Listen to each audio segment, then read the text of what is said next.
morning students. Today we are going to study the market segmentation.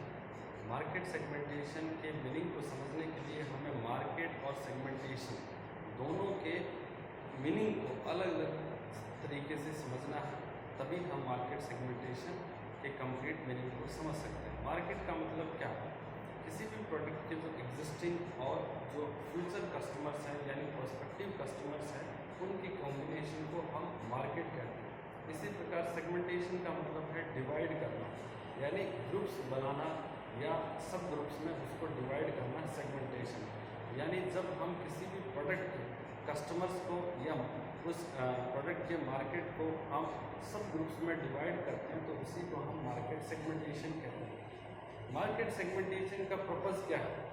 Market segmentation का purpose ये है कि हम जो होल मार्केट है उसको सब ग्रुप्स में डिवाइड कर सकें और प्रत्येक ग्रुप के लिए एक विशेष मार्केटिंग मिक्स या मार्केटिंग प्रोग्राम डिज़ाइन करके हम उस ग्रुप की नीड को सेटिस्फाई कर पाएँ और अपने ऑर्गेनाइजेशन के ऑब्जेक्टिव को भी फुलफिल कर पाएँ। ये है मार्केट सेगमेंटेशन। इसी प्रकार जो मार्केट सेगमेंटेशन का जो डेफिनेशन है उसको भी हम समझने की कोशिश करते हैं। एक सबसे सिंपल डेफिनेशन दी है ए रॉबर्ट ने। According to A. Robert, market segmentation is a process or strategy of dividing the market into subgroups in order to conquer them। यानी मार्केट को हम और मार्केट को हम सब ग्रुप्स में डिवाइड करते हैं, तो उसी का मतलब क्या है? Market segmentation. फिलिप कोटलर ने एक अलग तरीके से मार्केट सेगमेंटेशन को डिफाइन किया है। उन्होंने मार्केट सेगमेंटेशन के बारे में कहा है कि जो हेट्रोजीनियस मार्केट है उसको हम होमोजीनियस कैरेक्टरिस्टिक्स के आधार पर सब ग्रुप्स में डिवाइड करते हैं ताकि हम प्रत्येक ग्रुप के लिए एक स्पेशल और अट्रैक्टिव मार्केटिंग मिक्स प्रिपेयर कर सकें, ताकि उस ग्रुप के जो कस्टमर्स हैं उनकी नीड को सेटिस्फाई करते हुए हमारे ऑर्गेनाइजेशन के ऑब्जेक्टिव को हम प्राप्त कर सकें। तो ये मार्केट सेगमेंटेशन क्या है कि जो हेट्रोजीनियस यानी एक प्रकार से जो डिफरेंट कैरेक्टरिस्टिक्स वाला जो होल मार्केट है उसको सिमिलर नीड्स के आधार पर, सिमिलर वैराइटीज़ के आधार पर, सिमिलर लाइक्स और डिसलाइक के आधार पर या सिमिलर टेस्ट के आधार पर, सिमिलर नेचर के आधार पर, फीचर्स के आधार पर जब हम सब ग्रुप्स में डिवाइड करते हैं तो उसको हम मार्केट सेगमेंटेशन कहते हैं। इसका एक एग्जाम्पल हम समझ सकते हैं, जैसे हमारे देश में जो गारमेंट इंडस्ट्री है, क्लॉथिंग इंडस्ट्री है, उसने जो होल कस्टमर मार्केट को सब ग्रुप्स में डिवाइड कर रखा है। एक तो जो एज के अकॉर्डिंग उन्होंने डिवाइड कर रखा है, जैसे किड्स के लिए अलग प्रकार के जो क्लॉथ्स है वो डिज़ाइन किए जाते हैं, जो यंगस्टर है उनके लिए अलग प्रकार से क्लॉथिंग की जाती है। इसी प्रकार जो ओल्ड एज पीपल है उनके लिए अलग तरीके के जो क्लॉथ्स है या गारमेंट्स है वो बनाए जाते हैं। इसी प्रकार जेंडर के अकॉर्डिंग भी अलग अलग प्रकार से जो क्लॉथिंग है वो की जाती है, जैसे मेल और फीमेल के लिए।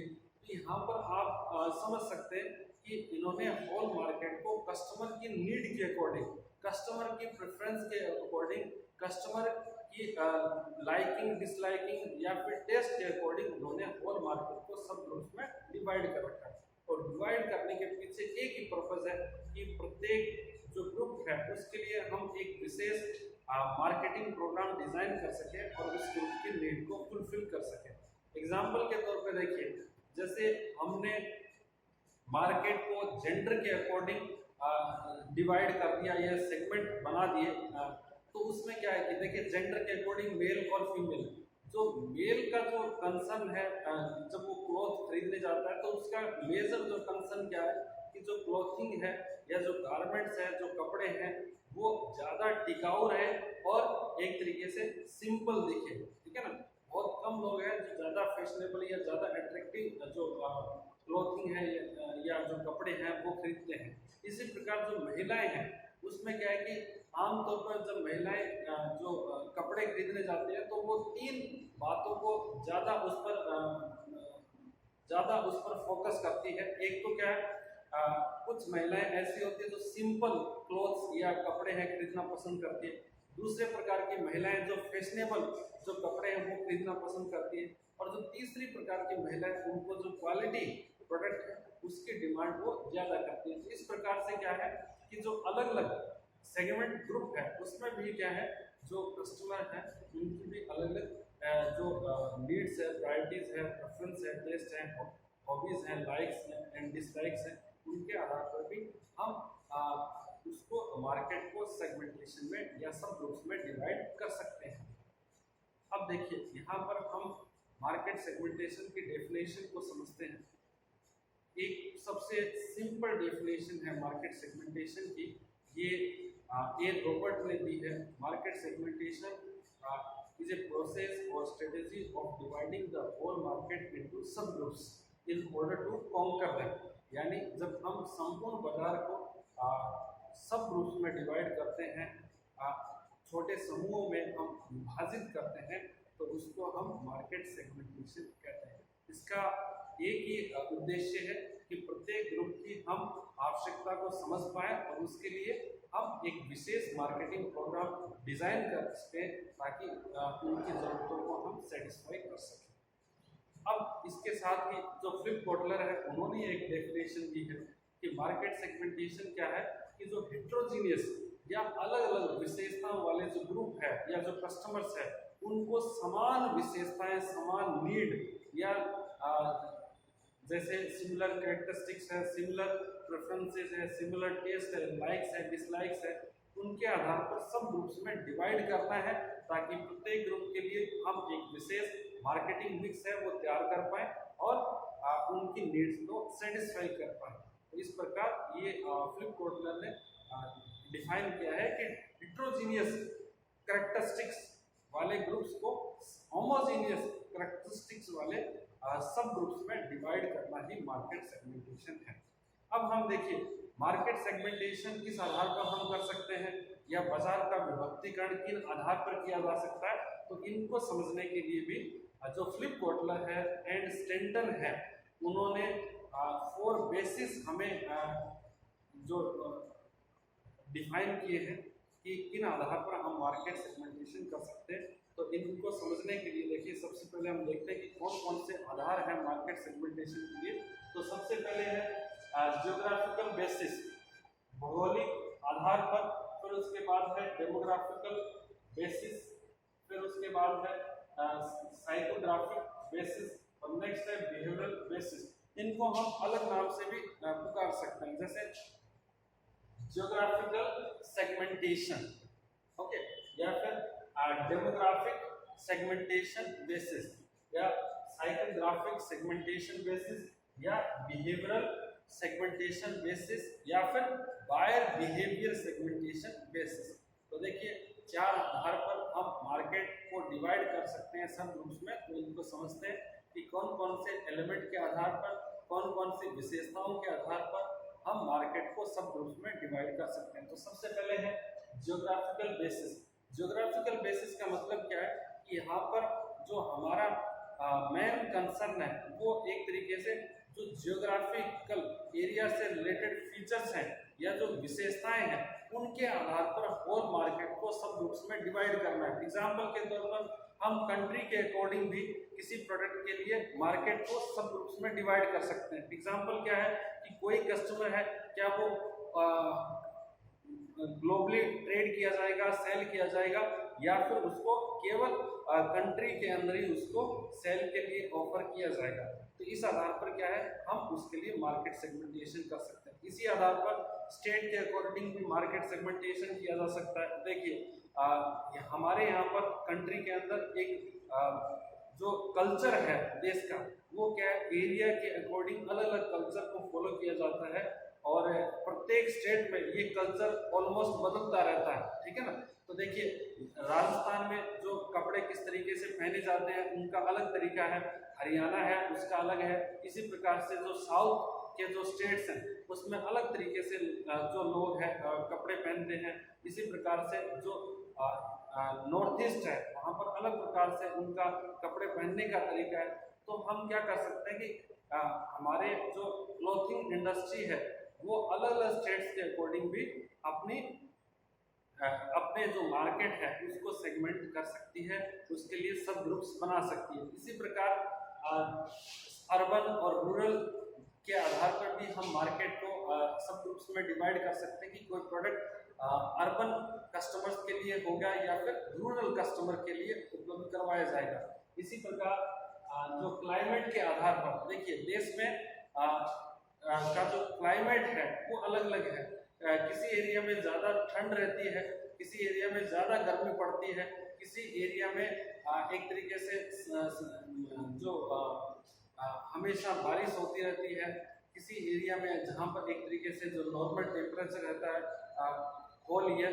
तो देखिए उसके अनुसार भी हम मार्केट सेगमेंटेशन कर सकते हैं। एग्जाम्पल के तौर पर जो महाराष्ट्र है, मुंबई है, वहाँ पर क्या है कि पूरे अराउंड द ईयर जो हॉट ड्रिंक्स है या जो कोल्ड ड्रिंक्स है उनकी डिमांड बनी रहती है। परंतु यदि दिल्ली की बात करें तो वहाँ पर क्या है कि जो कोल्ड ड्रिंक है उनकी जो डिमांड है जो ज़्यादा डिमांड है वो एक तरीके से समर में ज़्यादा रहती है और विंटर में कम होती है। इसका रीज़न क्या है कि दिल्ली में ज़्यादा जो गर्मी भी पड़ती है और ज़्यादा सर्दी भी रहती है, ठीक है ना। तो इस प्रकार से हम क्या है क्लाइमेट के आधार पर भी जो मार्केट है उसके सब ग्रुप्स को डिज़ाइन कर सकते हैं या मार्केट को सेगमेंटेशन कर सकते हैं। इसके बाद में हिली या जो प्लेन एरियाज है उनके आधार पर भी हम मार्केट को सेगमेंटेशन कर सकते हैं। एग्जाम्पल देखिए जो लोग हिमाचल प्रदेश में रहते हैं या जो लोग सिक्किम में है, अरुणाचल प्रदेश में है, तो उन लोगों की क्या है जो नीड्स है, जो क्लोथिंग की नीड है, क्यों वहाँ पर ऑलमोस्ट क्या है हमेशा सर्दी रहती है, तो इसकी वजह से उनको एक तरीके से ज़्यादा गर्म कपड़े की ज़रूरत रहती है। और दूसरी तरफ राजस्थान के अंदर आप देखते हैं कि जो बहुत सीमित समय के लिए सर्दी रहती है, पूरा साल लगभग देखा जाए तो गर्मी के अंदर ही गुजारना पड़ता है। तो ऐसे में क्या है यहाँ पर ऐसे कपड़े की मांग ज़्यादा रहती है जो क्या है गर्मियों के लिए उपयुक्त हो, ठीक है।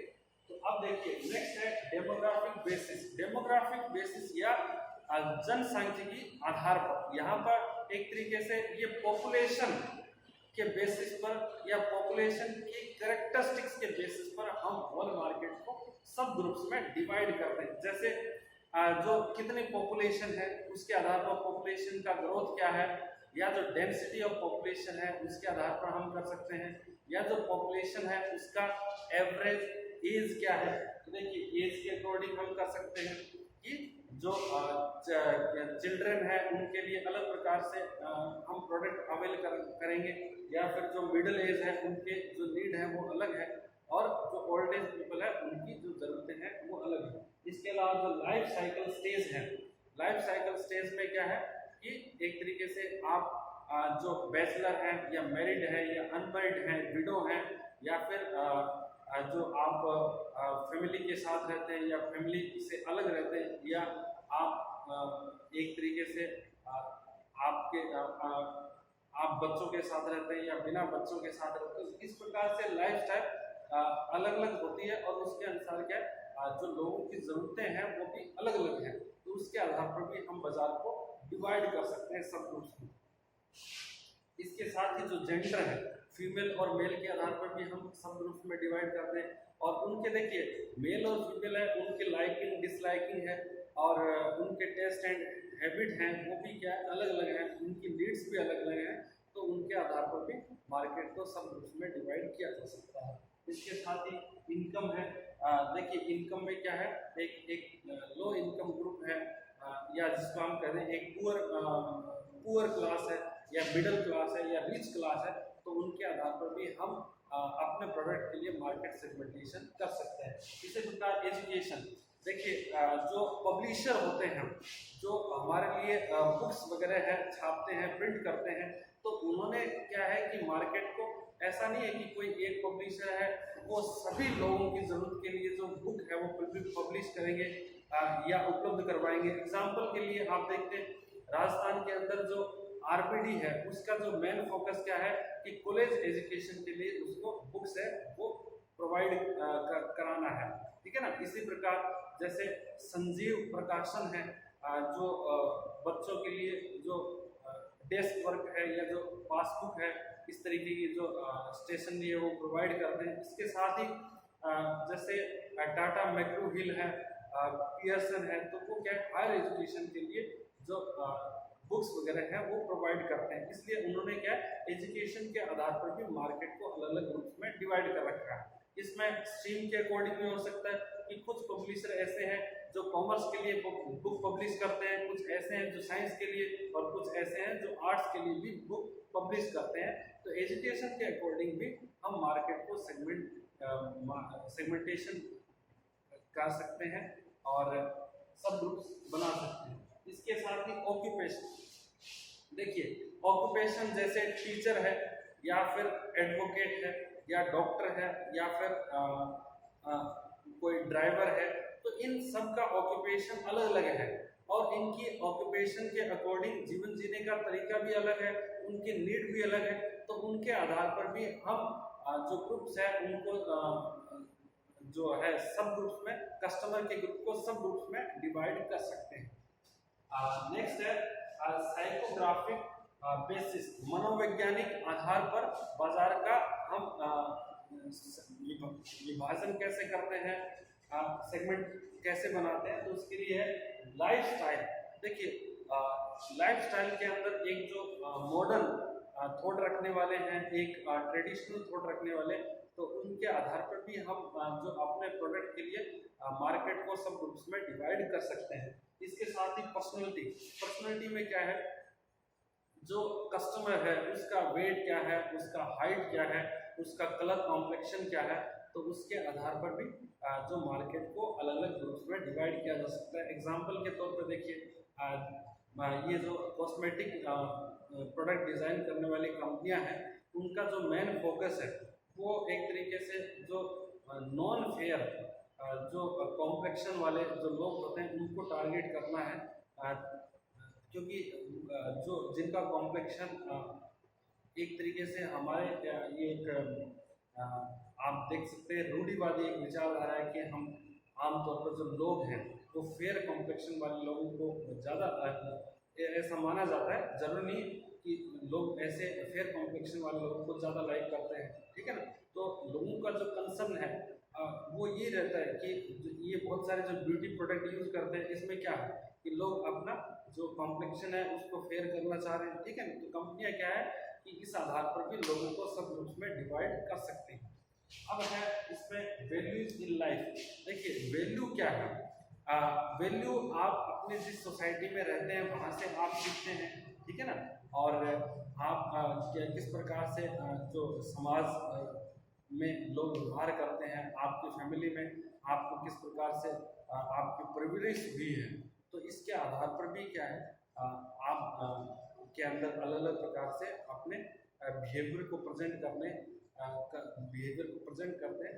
तो हम वैल्यूज के आधार पर भी मार्केट को अलग अलग ग्रुप्स में डिवाइड कर सकते हैं। एक तो हाई वैल्यूज हो सकता है, एक लो वैल्यूज हो सकता है, ठीक है ना। और आप देखते हैं कि जॉइंट फैमिली में रहता है उसकी जो विचारधारा है वो अलग है, उसकी बिलीफ अलग है, और एक जो अकेला ही सिंगल रहता है तो उसका एक अलग तरीके से जो उसका जो थॉट्स है वो अलग तरीके से रिप्रेजेंट करते हैं। तो इस आधार पर भी हम मार्केट के सब ग्रुप्स बना सकते हैं। इसके बाद है बिहेवियरल बेसिस। बिहेवियरल बेसिस में क्या है, इसमें जो बिहेवियर है कस्टमर्स उसके आधार पर भी हम मार्केट के को सब ग्रुप्स में डिवाइड कर सकते हैं। एग्जांपल के तौर पर बाइंग ट्रेंड्स, यानी बाइंग ट्रेंड्स का मतलब क्या है कि देखिए कुछ कस्टमर्स ऐसे होते हैं जो नए प्रोडक्ट से हेजिटेट करते हैं, ठीक है ना, नए प्रोडक्ट नहीं करते, उसको अवॉइड उस नए प्रोडक्ट को परचेज करने को अवॉइड करते हैं। दूसरे कस्टमर होते हैं जो ऑलवेज एगर और यानी उत्साहित रहते हैं नए प्रोडक्ट को परचेज करने के लिए, ठीक है ना। तो इस प्रकार से जो बाइंग ट्रेंड क्या है, ठीक है ना। और जो बेनिफिट सोर्स, देखिए कंपनी अपने बेनिफिट जो बताती है प्रोडक्ट के बारे में, उनके आधार पर भी क्या है जो कस्टमर्स है उनको सब ग्रुप्स में डिवाइड कर सकती है। देखिए कोलगेट है, कोलगेट अलग अलग प्रकार के टूथपेस्ट है वो उपलब्ध करवाती है कस्टमर को, जैसे सेंसिटिव टीथ हैं उनके लिए अलग प्रकार का जो कोलगेट सेंसिटिव टूथपेस्ट है, और जो हर्बल को पसंद करते हैं उनके लिए जो लौंग है या नमक है या नीम है उनके इंग्रेडिएंट्स के आधार पर जो कोलगेट पेस्ट उपलब्ध करवाती है। इस प्रकार से कोलगेट मैक्स है जिसको अपने दांतों को शाइन करना है या फिर फ्रेशनेस के लिए। तो इस प्रकार से क्या है कि अलग अलग बेनिफिट के लिए आधार पर भी हम क्या कर सकते हैं, कस्टमर्स को सब ग्रुप्स में डिवाइड कर सकते हैं। और इसमें आप देखते हैं कि लक्स है, उसका जो शॉप है लक्स, उसका जो टारगेट मार्केट क्या है कि जो लोग क्या है कि फ्रेगनेंस को ज़्यादा पसंद करते हैं, खुशबू को ज़्यादा पसंद करते हैं, तो ये उनको टारगेट करना है। जो एक तरीके से जर्म्स के प्रोटेक्शन पर जिनका ज़्यादा फोकस रहता है, वो डिटोल्स है या लाइफो है, उनको ज़्यादा प्राथमिकता देते हैं। इसी प्रकार क्या है, यूज़र स्टेटस क्या है, आप कितनी क्वांटिटी में कोई भी प्रोडक्ट है वो परचेज करते हैं, तो उसके आधार पर भी सब ग्रुप्स में डिवाइड किया जा सकता है। आप एक बार में 1 यूनिट परचेज करते हैं या आप होलसेल में खरीद के ले आते हैं, पूरे महीने भर का सामान है, ठीक है ना, तो उसके अनुसार कंपनियां हैं वो अलग अलग पैकिंग भी करती हैं, ठीक है ना। एक देखिए, आप जो टूथपेस्ट है उसका यदि फैमिली पैक खरीदते हैं, ठीक है ना, एक ऐसे भी लोग हैं जो ट्रेवल करते हैं तो सिर्फ 10 रुपये वाला टूथपेस्ट है, उसका जो सेशे पैक है या छोटा पैक है वो खरीदते हैं। तो इस प्रकार से कंपनियां क्या कर सकती है, कस्टमर के जो स्टेटस के अकॉर्डिंग उसका कितनी क्वांटिटी में वो परचेज करता है, कब कब परचेज करता है, किस अवसर पर परचेज करता है, सब उसके अकॉर्डिंग भी सब ग्रुप्स में डिवाइड कर सकते हैं। इसके साथ नेक्स्ट क्या है, यूजेज रेट है, कितने कब कब वो खरीदता है, यानी फ्रीक्वेंसी ऑफ बाइंग क्या है, यानी आज खरीद लिया अब उसके बाद कितने दिनों के बाद खरीदेगा, तो उसके अनुसार भी सब ग्रुप्स में डिवाइड कर सकती है। ब्रांड लॉयल्टी, देखिए कुछ कस्टमर्स ऐसे होते हैं जो प्रोडक्ट का जो ब्रांड है उसके साथ स्ट्रॉन्ग लॉयल्टी रखते हैं और कुछ वीक लॉयल्टी रखते हैं। तो जो स्ट्रॉन्ग लॉयल्टी रखते हैं तो वो हमेशा उस प्रोडक्ट को बाय करेंगे चाहे उसमें कैसा भी परिवर्तन क्यों ना आए। इसके विपरीत जो वीक लॉयल्टी वाले जो कस्टमर्स हैं उन पर जो सब्स्टिट्यूट प्रोडक्ट का बहुत प्रभाव पड़ता है, कॉम्पिटिटिव प्रोडक्ट का बहुत प्रभाव पड़ता है। यदि उस जिस प्रोडक्ट को वो खरीद रहे हैं उसके कॉम्पिटिटिव या सब्स्टिट्यूट प्रोडक्ट में कोई प्राइस का फ्लक्चुएशन होता है, उसकी क्वालिटी में इम्प्रूवमेंट होता है, तो हो सकता है कि जो वीक लॉयल्टी वाले कस्टमर उनकी तरफ स्विच कर जाए। तो ये भी एक आधार हो सकता है लॉयल्टी के आधार पर कस्टमर्स को डिवाइड करना। नेक्स्ट है बायर रेडीनेस स्टेज। अब बायर रेडीनेस स्टेज में क्या है कि जो कस्टमर हैं वो कितने जल्दी किसी भी प्रोडक्ट को खरीद लेते हैं, ठीक है ना, उनके आधार पर भी कुछ कंपनियों के प्रोडक्ट होते हैं जो आते ही तुरंत बिक जाते हैं। एग्जांपल के तौर पर जो मोबाइल फ़ोन कंपनीज हैं, जैसे इसमें हम नाम ले सकते हैं सैमसंग है या सायोमी है या फिर उसके साथ है जो वीवो है, ओप्पो है। ये जो कंपनियां ऐसी है जिनको कस्टमर ज़्यादा प्राथमिकताएं देते हैं, ज़्यादा पसंद करते हैं, तो जब भी ये नए प्रोडक्ट को या नए मोबाइल फ़ोन को, स्मार्टफोन को लॉन्च करती है तो आते ही ये तुरंत मार्केट में बिक जाता है, ठीक है ना। तो दूसरे ऐसे अलग प्रकार के जैसे लावा वगैरह, माइक्रोमैक्स वगैरह, ये कंपनियां ऐसी है कि आज भी क्या है, इनका मार्केट जो शेयर है वो दिनों दिन घट रहा है और इनके जो प्रोडक्ट है वो उतनी रेडीनेस के साथ मार्केट में सेल नहीं होते जितने कि अन्य सायोमी वगैरह, सैमसंग वगैरह के प्रोडक्ट सेल होते हैं। तो इस आधार पर भी वो कस्टमर्स को सब ग्रुप्स में डिवाइड कर सकते हैं। इसके साथ ही एटीट्यूड, देखिए प्रोडक्ट के प्रति जो कस्टमर है उनका क्या एटीट्यूड है, पॉजिटिव एटीट्यूड है, नेगेटिव एटीट्यूड है। तो देखिए इस आधार पर भी जो है हम कस्टमर्स को सब ग्रुप्स में डिवाइड कर सकते हैं। तो आज की क्लास आपको कैसी लगी, आप अपने सुझाव है कमेंट बॉक्स में लिख सकते हैं और अगली क्लास के लिए आप हमारे साथ बने रहें। Thank you so much.